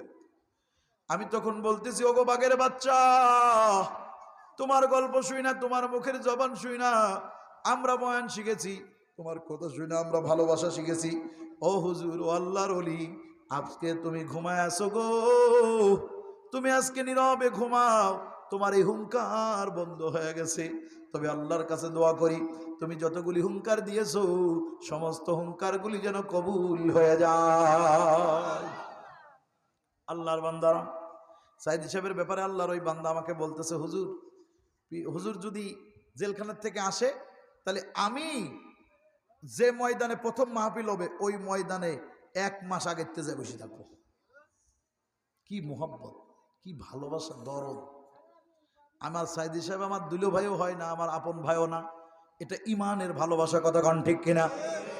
মুসলমান ভাইরা আমার, নবীজি যদি আসে পায়রা চত্বরে, ওরে চরমোনা যারা করে তার পিসা বাসলি বেলা তারা আগের থেকে রেডি, রসুল বুঝ যারা করে তার পিসা বাসলি তারা আগের থেকে রেডি, জামাত ইসলাম যারা করে তাকে আমির আসলে তারা আগের থেকে ময়দান ভরিয়ে ফেলে। কথা কন ঠিক কিনা? তোমার আমির আসলে তুমি যদি এমন মহব্বত নিয়ে আগে ফিরে যেতে পারো, আর তোমার আমার জামিনদার আমার নবী আসবে, তুমি ঘরে বসে থাকবা নাকি? আওয়াজ দিয়ে কয় না রে, ঘরে বসে থাকবে, ওরা ভালো লোক, ওরা আওয়াজ দেশে, সবাই আওয়াজ দেন, সবাই আওয়াজ দেন, ঘরে থাকবেন। আরে আসেন, আরেকটু আগায় দিলাম, আপনার ঘরের দরজা বন্ধ, আপনি বিছনার মধ্যে শুয়ে আছেন, এখনো ঘুমান নাই। আল্লাহ নবী যদি ডাক দিয়া বলে, এ অমুক, এ অমুক, আমি তোমার ঘরের দরজায় এসে গেছি, দরজাটা খোলো, বলেন খুলবেন না? আবু বকরকে ডাক দিয়ে বললেন, আবু বকর, লাব্বাইক ইয়া রাসূলুল্লাহ। আবু বকর সাথে সাথে দরজা খুলে দিয়েছে। নবী অবাক হয়ে বলে, আবু বকর তুমি কি ঘুমাও নাই?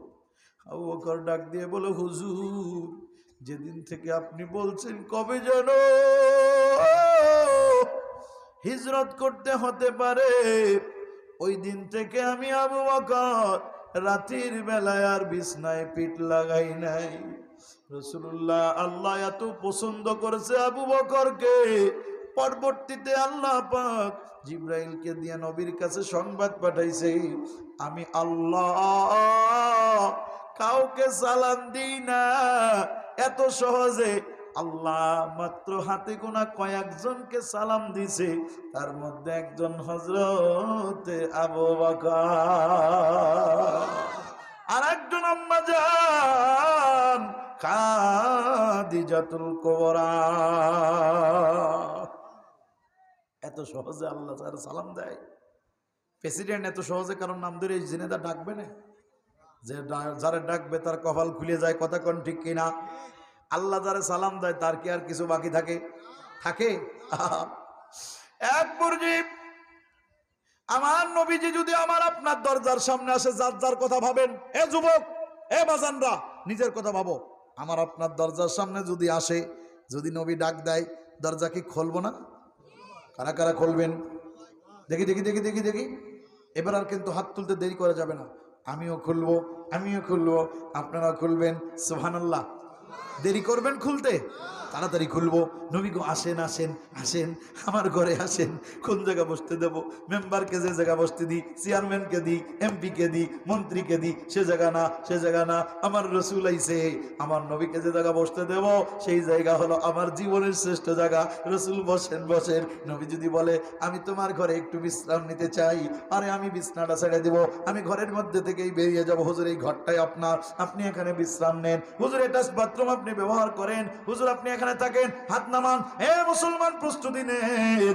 আমার নবী যখন বসবে, এই চেয়ারটা হলো 1 হাত লম্বা, এই দেখেন 1 হাত চওড়া, এর মধ্যে আমি বসে আছি।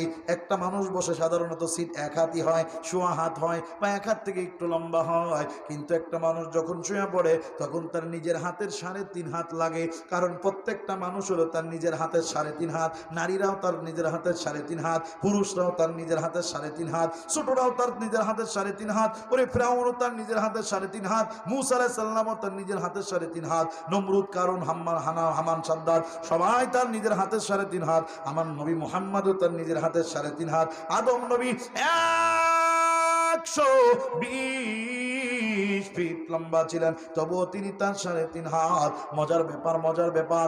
এই মুসলমান নবী যদি আমার ঘরে শোই, আমার ঘরে বসে 1 হাত জায়গা লাগে, আমার ঘরে যদি শুয়ে থাকে 3.5 হাত জায়গা লাগবে। বলেন তো দেখি দিব কি দিব না? দিব না? দিব বলেন দিব। এই দিবেন কি দিবেন না? বলেন দিবেন কি দিবেন না? আল্লাহু আকবার বলেন, আল্লাহু আকবার, আল্লাহু আকবার, জোরে আল্লাহু আকবার, আরো জোরে বলেন না কেন? এই কেউ বাদ যাওয়া যাবে না, মুখ খুলে বলতে হবে, সামনে থেকে পিছনে, ডাইনে থেকে বামে, মাঝখানে সবাই বলবে, মা বোনরা বলবে, সবাই জোরে বলুন আল্লাহু আকবার, আরো জোরে বলুন আল্লাহু আকবার। আল্লাহু আকবার বলো, আল্লাহু আকবার, আল্লাহু আকবার বলো, আল্লাহু আকবার। কথা বলেন ঠিক না ঠিক? আমি ফাঁসির মঞ্চে দাঁড়িয়েও বলি আল্লাহু আকবার। উসামা তুমি দুর্জয় বীর, তুমি মদের অহংকার। আমি ফাঁসির মঞ্চে দাঁড়িয়েও বলবো আল্লাহু আকবার, আল্লাহু আকবার, আল্লাহু আকবার, সবাই আল্লাহু আকবার। কথা বলেন ঠিক না ঠিক? কে আমলিগকে, বিএনপিকে, জামাতকে, জাতীয় পার্টিকে, আটরশিকে, চরমোনাকে, ফুরফুরাকে, ওজানিকে, ভাটানিকে, সামনেকে, পিছনেকে, ডাইনেকে, বামে, কে উপরে কে নিচে, ওসব দল আমি দেখবো না। আমার মালিকের নাম আল্লাহ, আর আমি তাকে বড় মনে করি, এই জন্য আমি আল্লাহকে বড় বলে ডাক দিই। আমি বলতেছি আল্লাহু আকবার, জোরে বলেন আল্লাহু আকবার, আরো জোরে বলেন আল্লাহু আকবার, আরো জোরে আল্লাহু আকবার। মুসলমান ভাইরা আমার, প্রস্তুতি নেন। 1 হাত জায়গা, 3.5 হাত জায়গা, একটা রুমই ছেড়ে দেবো। কথা কান ঠিক না ঠিক? আরো জোরে কন না। আরে মদিনায় নবী যখন পৌঁছালেন, সাহাবীরা বললেন, হুজুর আসেন, আমার বাড়ি আসেন, আমার ঘরটা আপনার দিয়ে দেব। একজন বলে, আমার ঘরে আসেন, আমার বড় চৌকি আছে, আপনার দিয়ে দিব। আমার বাড়ি আসেন, বেলকনিতে থাকার জায়গা আছে, ঘোরার জায়গা আছে, হুজুর অ্যাটাচ বাথরুম আছে, আসেন। আল্লাহর নবী কোন বাড়ি যাবে? এক লোক গরিব বলে, হুজুর আমি গরিব মানুষ, আমার ঘরটা বেশি একটা ভালো না, জীর্ণ শীর্ণ, তাই বলে আমার ঘরে কি আসবেন না? নবী তো পড়ে গেলেন দ্বিধা চিন্তায়, আল্লাহ গো করবোটা কি? সবাই ভালোবাসে। আজকের মজলিসে যারা আইছে সবাই ভালোবাসে, আল্লাহ নবীকে সবাই ভালোবাসে, মঞ্চের লোক ভালোবাসে, ময়দানের লোক ভালোবাসে, ওরে নারীরা ভালোবাসে, শিশুরা ভালোবাসে, সবাই নবীকে ভালোবাসে। আল্লাহু আকবার, আল্লাহু আকবার। নবী কার বাড়ি যাবে? আল্লাহ ডাক দিয়ে বললেন, নবী গো আপনি বলে দেন, আমার ঘোড়া, আমার এই যে উটের লাগাম আমি ছেড়ে দিলাম, লাগাম ধরে কেউ টানিও না, উটটা যার বাড়ির সামনে যা বসবে তিনিই হবেন আমার বাড়িওয়ালা। আবু আইয়ুব আনসারী নামক এক সাহাবীর বাড়িতে যে নবীজির উটটা বসে বলল, এ মুসলমান ভালো করে বোঝার চেষ্টা করেন, নবীকে জায়গা দেব 3.5 হাত ঘুমাইতে শুইতে। কথা কোন ঠিক না ঠিক? এ মুসলমান 3.5 হাত জায়গা নেব না, 1 হাত জায়গা নেব না, মাত্র আধাত জায়গা চাই, আধাত। এই যে এটারে বলেন কি? এটারে কি বলে? আরো জোরে। এটারে কি বলে? আরো জোরে। হ্যাঁ, 1 বট, আধা হাত। এই হাতের অর্ধেক নাকি? আধা হাত, 1 বট। এই 1 বট জায়গা চাই নবীর জন্য, 1 বট জায়গা চাই। আল্লাহর কসম আজকেই চাবো, এখনই দেওয়া লাগবে 1 বট জায়গা, বেশি না। ও মা, ও যুবতী, ও যুবক, ও বৃদ্ধ, ও বাজানরা, 1 বট জায়গা চাই, বেশি জায়গা চাই না।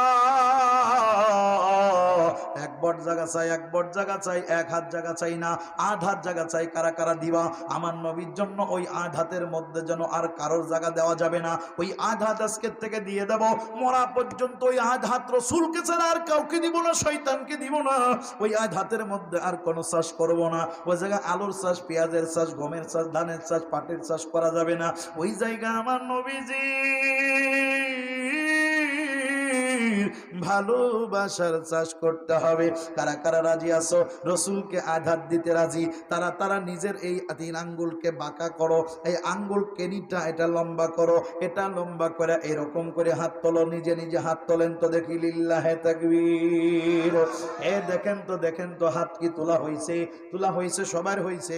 এই হাতটাকে আঘাত নবীরে জায়গা দিতে চাইছেন না? কয় হাত?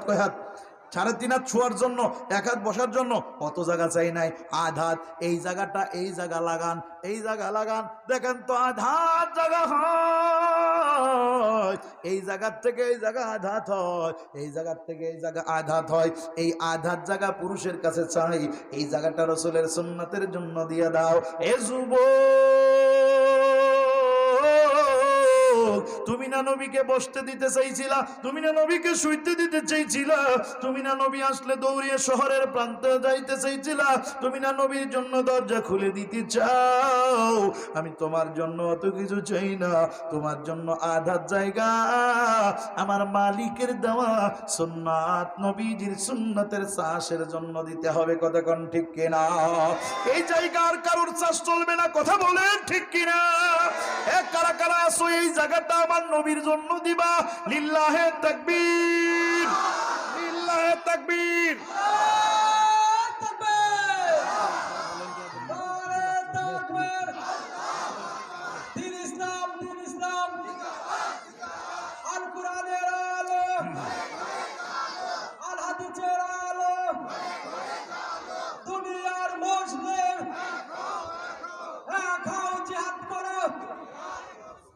ইসলামের শত্রুরা যুবকরে বুঝে থাকলে আজকের মাহফিলটাই আল্লাহর কাছে কবুল হয়ে যাবে। সেটা হলো বেশি কিছু চাই নাই। কিয়ামতের দিন আল্লাহ নবী বলবে, যুবক কাঞ্চনপুরে তুই আমার জন্য আঘাত দিছো, আয় আয় আয়, ওই আঘাতের বিনিময়ে তুই আমার বুকের মধ্যে আয়। আল্লাহ কবুল করে নেন, বলেন আমিন। মা বোনদের বলতেছি, এই জায়গা থেকে শুরু করে এই আঘাত কোনো পরপুরুষের দেখাও না, এই জায়গা থেকে শুরু করে এই আঘাত অন্য পরপুরুষকে দেখাও না, এটাকে পর্দা দিয়ে ঢেকে দাও। যার সাথে দেখা করা যায় শুধু তাকেই দেখাও। এ যুবক, তোমার এই জায়গার থেকে এইটুক, এই আঘাত জায়গাটা আমার রাসূলের সুন্নাতের জন্য উন্মুক্ত করে দাও। আজকের মাহফিল সফলতার জন্য এতটুকুই যথেষ্ট। কথা বলেন ঠিক কিনা? তাহলে আল্লাহ তাআলা বলছেন, তুমিনুনা বিল্লাহ, তোমরা ঈমান আনো আল্লাহর উপরে, ও রাসূলিহি, রাসূলের উপরে। আরে রাসূলের উপরে ঈমানের অর্থ কি? খালি মুখে বললে হবে না যে আমি নবীরে বিশ্বাস করি। আমি নবীর বিশ্বাসের এই যে মাপকাঠি ঝুলাইয়া দিয়ে বলতেছি, আমি আর্জেন্টিনা, আমি ব্রাজিল, আমিও নেইমারের লোক, আমি মেসির লোক, আমিও গেইলের লোক না, না, আমি রাসূলুল্লাহর লোক। জোরে বলেন ঠিক কিনা? আরো জোরে বলেন ঠিক কিনা? কবরে যায় দেখো, বলা হবে মান রব্বুকা, তুমি কোন রবের লোক, অমা দিনুকা, কোন ধর্মের লোক, অমান নাবিয়ুকা, কোন নবীর লোক, কোন নেতার লোক। আরে তুমি কি অমান হাজার রাজুল, এই ছবিওয়ালা লোকটারে চিনো? দেখো না তার মুখে দাড়ি, বলবে হ্যাঁ তোমারও তো এই দাড়ি আছে। আরে তুমি তো তারই দলের লোক। কথা বলেন ঠিক কিনা? আরো জোরে বলেন ঠিক কিনা? নিরপেক্ষ হওয়ার কোনো সুযোগ নেই, এক দলে যাওয়াই লাগবে।